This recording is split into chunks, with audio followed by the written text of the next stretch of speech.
My friend told me this story about him and his family going camping at these campgrounds. His brother worked there and they were really cool with the family that owned it. On the second day, as it was getting dark, my friend and his brother, who was a regular counselor there for the past few years, went for a walk which led them down the winding dirt road to another cluster of cabins. They could both tell there was something wrong, but they couldn't place it. My friend several years later told me that it felt like something looked completely ordinary, but it didn't feel like it was ordinary. His other brother would attribute to what he noticed next. The furthest cabin from the entrance had all the windows closed. Then he heard a loud thud, and then the lights in the cabin were on. Now, it wasn't uncommon for the other cabins to be rented out by hunters in the winter, so he left it alone even though he still had a strange vibe and decided not to investigate further. The next morning during breakfast, he was speaking to the camp director and casually asked him how many other cabins he was planning on renting that hunting season, and mentioned that he had noticed that another cabin was being used back towards the far side of the camp. The director had a stunned look on his face and then told him to call the police and that they weren't renting out any of the other cabins that weekend. The police showed up, and after a 2-hour standoff in the middle of the woods, ended with a man in custody. For the past 3 weeks, there had been a dangerous man hiding out in the summer camp. My friend didn't know at the time, but later was told by his brother that they took him out and he was starving and unshaved.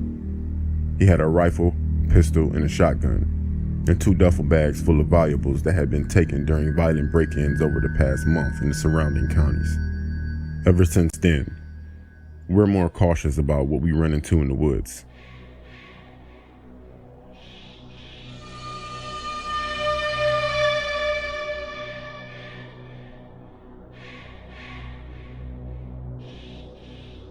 I work in an outdoor field and lead trips regularly. I once led a trip to the top of Mount Stringer in North Carolina. It's a tough climb to get to the top and about 6 miles from the nearest road. I was leading a group of 8 middle school kids and had 1 co-instructor. We were camping out on top of the mountain, and it was a beautiful night with the full moon. The kids and the other co-instructor went to bed in their tents. I chose to spend the night in the hammock that night.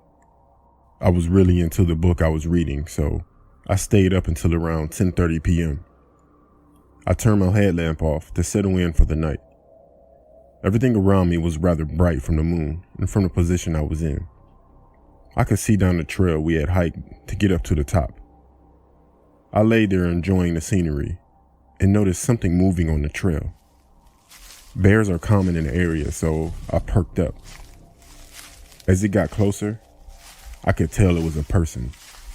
We were in the middle of nowhere, and there was someone hiking up the trail with no headlamp on. I was just frozen watching this person move closer to our camp. He arrived at the top of the mountain where we were and just stopped. I watched as what appeared to be a man surveying our camp. I really could only see the outline of him. He stood there for what seemed like 30 minutes, but it may have been 10. He then turned, sat down under a tree facing our camp. After that, he put some type of electronic device over his eyes, and it had a green glow by his eyes. I think they were night vision goggles. He just sat there staring at our camp, so I closed my eyes and I left them open enough so I could see. He then started to rub his pants. I had no idea what to do, honestly. I decided to wait it out, so I just sat there, just staring at the man while he stared at my camp. This went on until about 3:30 a.m. Then he stood up. He took a moment to survey my camp, and a few minutes later, he went back down the trail he came up on. I, to this day, have no idea what that was all about, but it definitely freaked me out. I was paranoid that we were being followed for the rest of the trip. I couldn't enjoy it. But anyways, I hope that never happens again.